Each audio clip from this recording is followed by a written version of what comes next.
Guys, how you all doing? Welcome to Backyard Chef.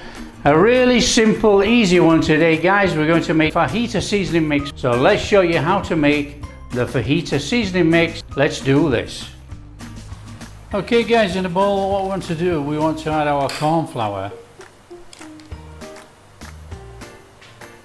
And then we want to add our chili powder.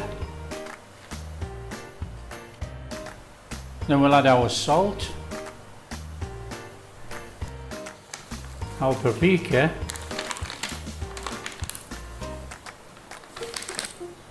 add our garlic powder,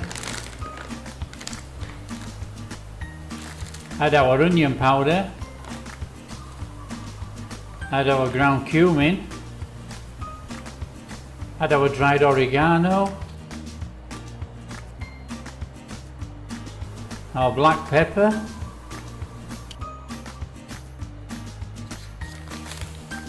and then we want to add our sugar.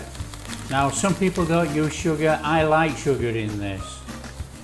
So it's up to you, you can either leave it out or put it in. Then all we need to do is put it in a bag and it'll just help us with mixing all the powder. So let's give it the old shaky. Make sure nothing comes out the top.